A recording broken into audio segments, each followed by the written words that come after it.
keeping track of the questions and the time and all of that. Okay, so I've got it sitting on, I've got it recording at this point. Okay, so we can, it's almost 10 after the hour, and so I have to cut out by 25 to.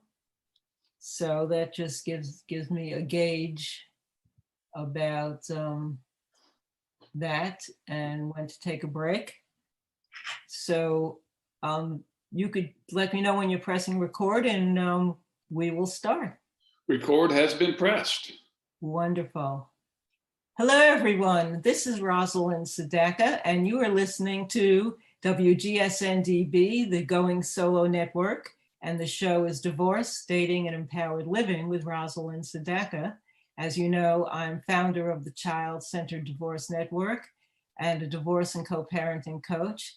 And I love to talk to people who are experts in different facets of the world of divorce to see if we could make sense of the complexity that inevitably is part of divorce, especially when you're divorcing as a parent.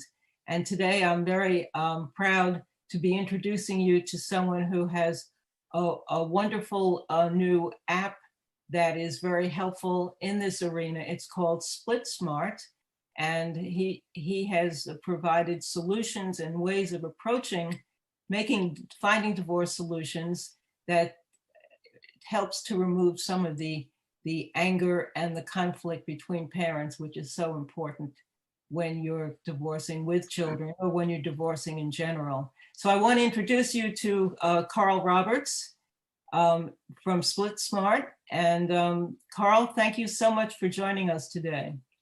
Oh, Roz, just thank you so much for having me in. I'm very passionate about all this topic. It's not just so much my solution with SplitSmart is just about trying to change the paradigms of so many parents that enter into this space, because it's just, we think about everybody wanting the best for the children, but what trips people up oftentimes is people start thinking about, well, what do they want?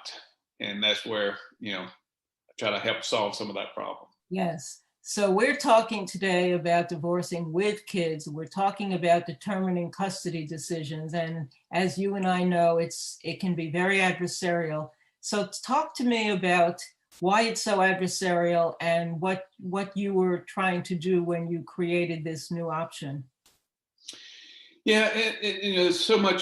So obviously, a lot of us in this space are inspired to be in this space by our own life experience. Mine was a 9-year high conflict divorce and custody battle that just at the end of the day just should have never happened. There was no reason for it. And so certainly in that course of 9 years, I spent a lot of study trying to figure out why me, and then so much of it is also that well, if it can happen to me, who I think I'm a great guy with a great dad and all that other fun stuff. But it happens to people even, outside their own control. And so I really started trying to search into why this was happening. And, and as much as I could blame would like to certainly at the time blame my ex-wife, the reason is that the laws, the statutes, and really the system was designed to be adversarial. It was designed to pit parents against one another if they were so inclined. So the system is that, again, this best interest of the child, again, it sounds great, but at the end of the day, it can be just this false banner that people are kind of using to justify why they should have the kids or not. Yes. And then when you kind of layer on the aspects of child support in most states, by counting overnights to determine child support, we're really attaching a financial incentive to custody. And again, when you're starting into the divorce process, and good people, good parents, good loving parents can just so easily get tripped up by their own emotions. And whether that's some self-centered belief that I'm a better parent or they love me more or whatever that case may be, to emotional justice. Well, he did this, so I'm going to I'm going to do that. And it's never about being child-centered. It's about self-interest as opposed to child's interest. And children in the middle are just in the middle of that conflict. It's just never in their best interest. It's always about money, control, and or anger or hatred, and that's what our laws or statutes don't recognize.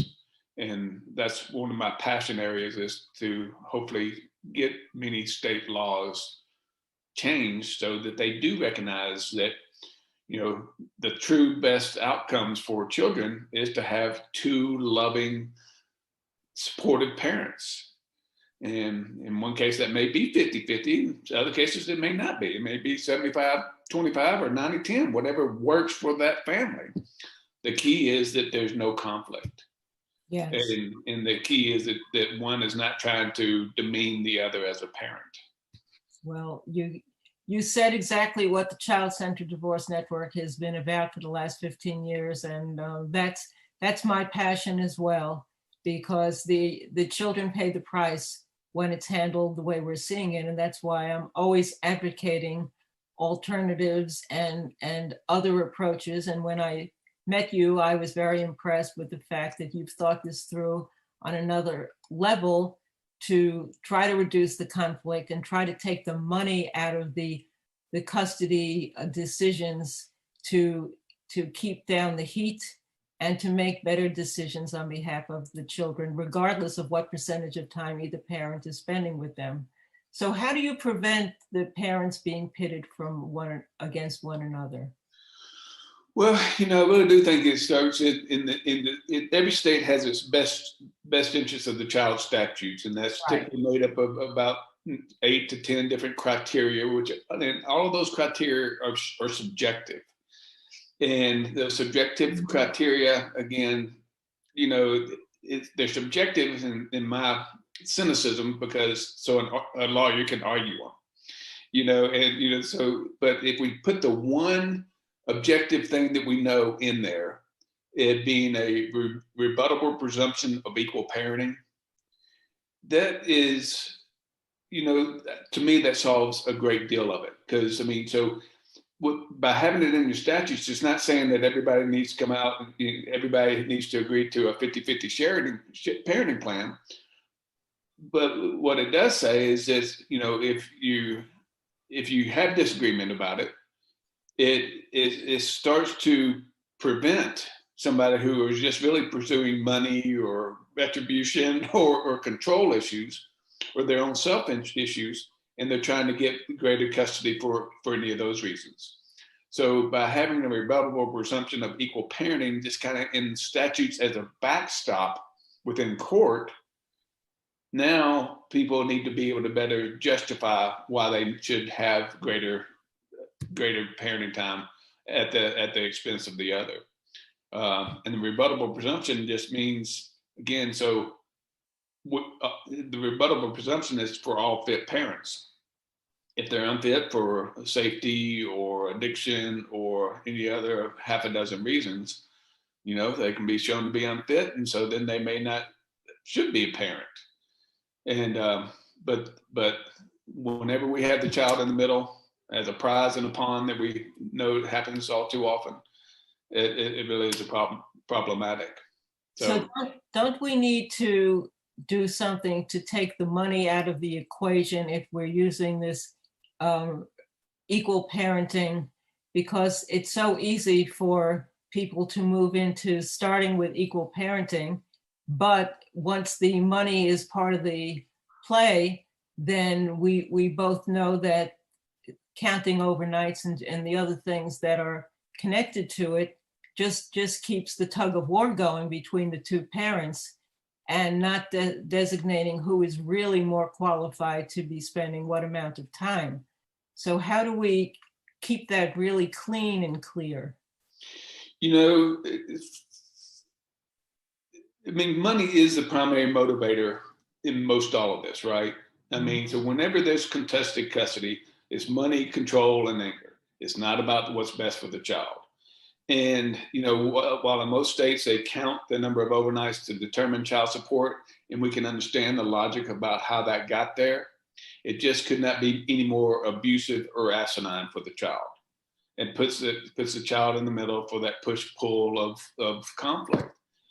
And so in my vernacular, again, there's this pay model of custody and child support, which is what the system's kind of built around.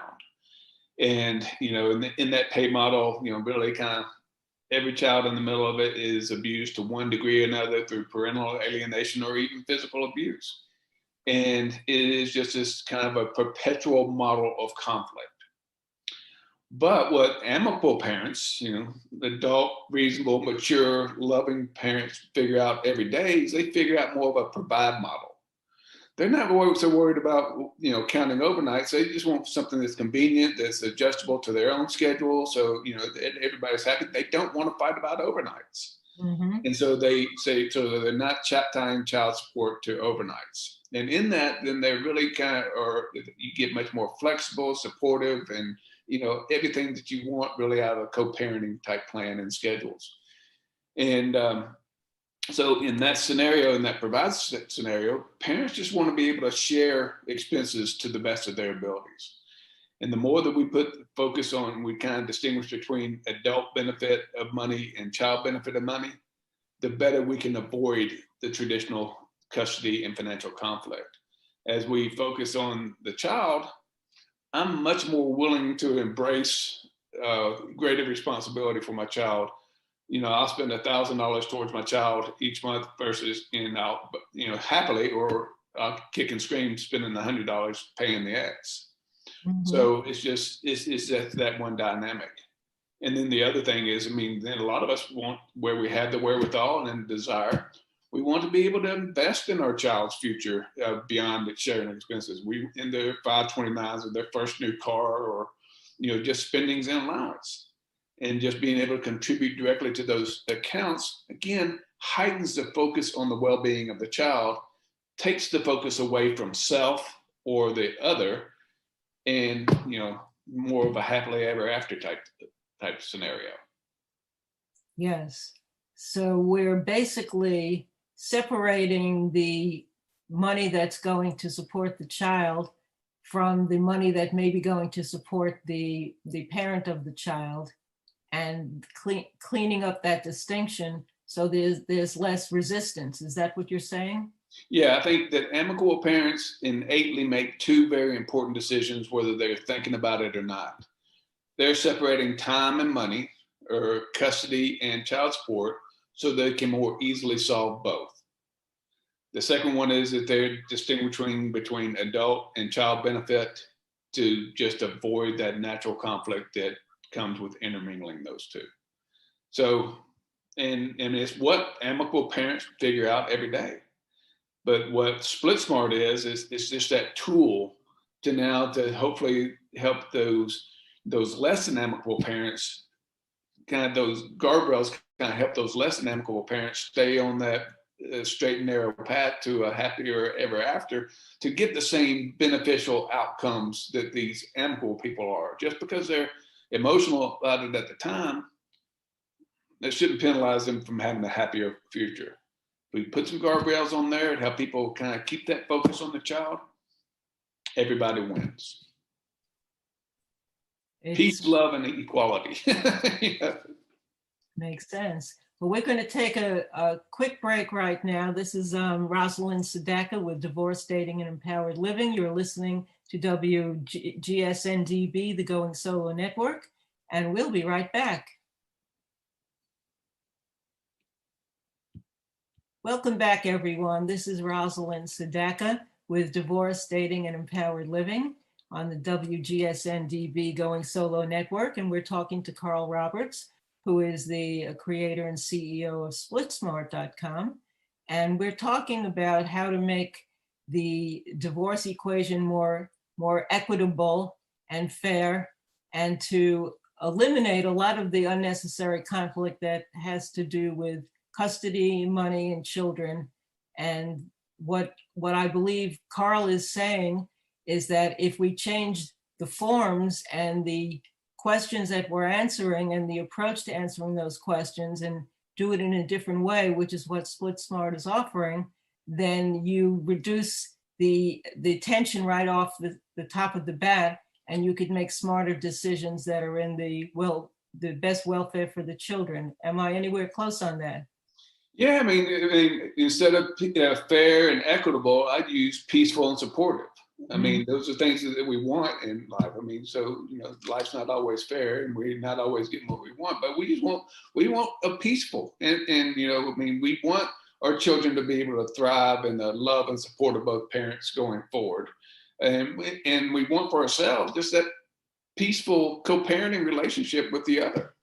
I mean, even if we don't get along, I mean, again, we want to be able to enjoy those events, school, birthdays, celebrations, and be in the same room without making ourselves or kids or anybody else uncomfortable by being in the same room. And it's so much easier than people know. Just going down the whole custody battle, I don't think there's anything more stupid or abusive in this world than a custody battle. I agree. And the consequences and how long it lasts and the impact it has on the children is just really disgraceful. And you would think that we would have learned after so many decades of divorce done wrong that something needs to be changed. And it's impressive that you dive into it to come up with a different way of approaching parenting plans. So tell us about what's different in your approach. Yeah, so I drink a lot of my own Kool-Aid, but I certainly am really, I love what I do from this perspective, because this is really where my heart is. On the kid side of divorce, I mean, I just really want to keep kids out of the middle of this conflict. And so there's two pieces of it. There's the parenting plan, and then there's the child support aspect of it. And on the parenting plan, we've got a fairly comprehensive template of the decision-making areas, multiple types of schedules, and about 15 miscellaneous things of what you're probably going to want in your parenting plan type thing, and of which you can always add others. But it's really our approach. We're taking a kind of a line item negotiation approach on each individual item. And by doing that, a fairly reasonable and amicable couple can kind of get through this pretty simply at one easy pass. But it's really built there for that less than amicable couple.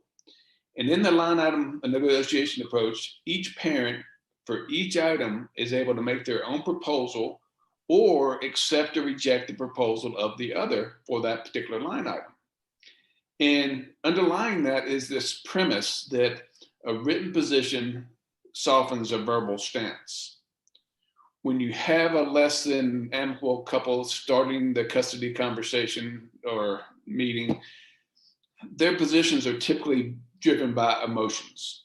They're not child-centered, they're more punitive in nature.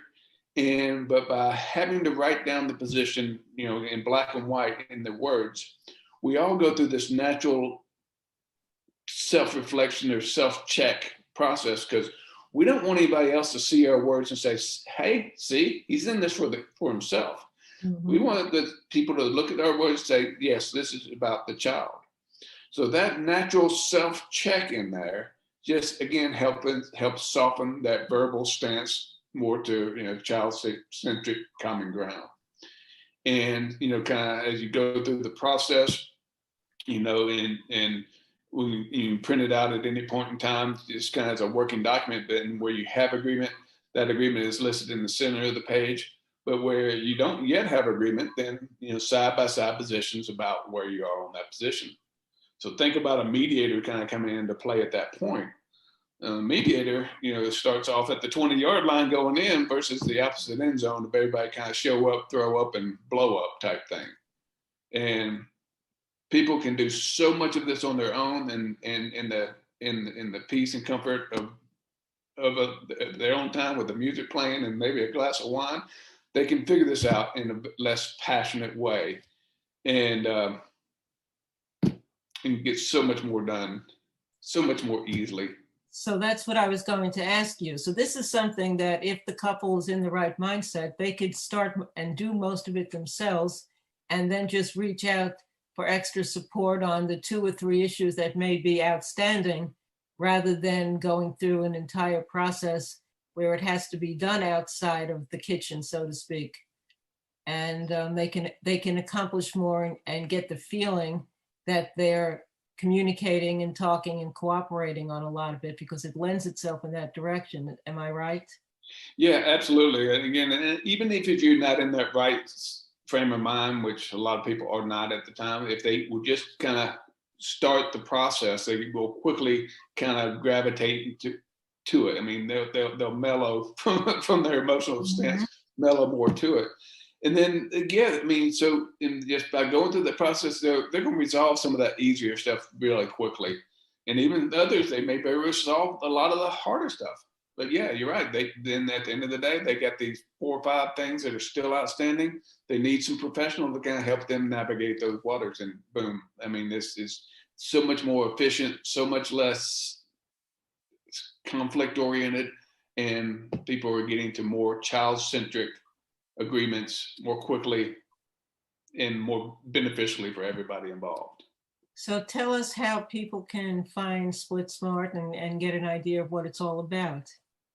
It's simple enough. It's SplitSmart.com, and you just go on there and read all the information that you like. Certainly, you can schedule an appointment with us to answer any of your questions. But then you can certainly just register and get started from there. So if someone is starting the process and feeling that their soon-to-be ex is exploitive and is going to take advantage of them, and that this might be too easy a tool for them to exploit, what do you say to someone who's thinking about that? So, I mean, so obviously there's 2 sides of divorce. I mean, there's money and kids. And so just from the kids standpoint, and early on, I mean, so I think we all kind of, whether amicable or hostile, we kind of go through these same 4 stages. We think and fret about it for a little while before one of us pulls the trigger. And so we start the process. And then one way or another, we're going to get to the negotiation stage, and then we're going to get to the settlement. And whether that settlement's a court order or just an agreement, then we're going through that. But early on in that stage, it's so much about just getting yourself organized and getting your thoughts organized. And so as you start to alone kind of figure out what you think the parenting plan should be, you can do all this on your own. And you start to kind of frame this as to what you may think is best, and just kind of writing some of that down. And then hopefully then when you pull the trigger and you invite the other to join you in the process, again, you've got a great starting point from where you are. And again, back to the money side of that, on the child support of it, again, we're trying to share expenses, child-specific expenses, in a way that makes sense for that family. And, and again, allow for investments or savings specific for the child in the way that works best for each individual to be able to do so. And again, if we move away from state guidelines, if we move away from, this belief that we got to have so many overnights to determine the payment, or to have that control or whatever else, I mean, we got to make a choice up front. Do we want peace in our future? And do we want this to be a peaceful process, or is it going to be a fight, and is conflict going to be our outcome? Make that choice that it's going to be peace, then be intentional about the other decisions that you're making under that support that choice. Yeah, that's what I found in my own divorce, that fortunately we made that decision early on, my co-parent and I, that we wanted to do it peacefully on behalf of my son. And that laid the groundwork for making decisions that were definitely focused on him and cooperative. And that's why I ultimately founded the Child Centered Divorce Network, when my son as a young adult came to me and said, "Thank you for doing divorce right," because most of my friends either hate their parents or are very angry at them about the divorce. And I realized that I had some wisdom that I could share with other people to create a child-centered divorce. You have wisdom to share as a result of having a difficult divorce and coming to the conclusion that there can be other ways of approaching this. And you're trying to save people from a lot of stress and aggravation, right? Sometimes save them from themselves. Yes. So what's your biggest takeaway before we have to run off about this conversation? What do you want people to think about when, if they haven't made all those divorce decisions yet, and this is ahead for them? Again, it's so much easier. I mean, it's what you want. You want peace in your life. You want your children to feel love and support by both parents, regardless of how angry you may be at the time. And life is just so much better that way. And regardless if you're amicable or hostile, getting it down on paper, getting it down into our approach, we can keep you on that straight and narrow path to happier ever after, just separately in separate homes. Yes. And life goes on, and your kids don't pay the price. Right. So thank you, Carl Roberts. Again, it's SplitSmart.com if you want to check it out. And Carl's available actually to talk to you as well if you have any questions about it. Is that right? Absolutely. Go to SplitSmart.com and request an appointment, and we'll go from there. Terrific. Well, thank you. It's always a pleasure to talk to you, and I appreciate your passion about this topic. I have it as well. And that's why we like to talk to one another about this. So thank you for the good work you're doing, and wishing you great success ahead with SplitSmart. And likewise, Rosalind, thank you for the time and your counsel in this space, and look forward to speaking with you again soon.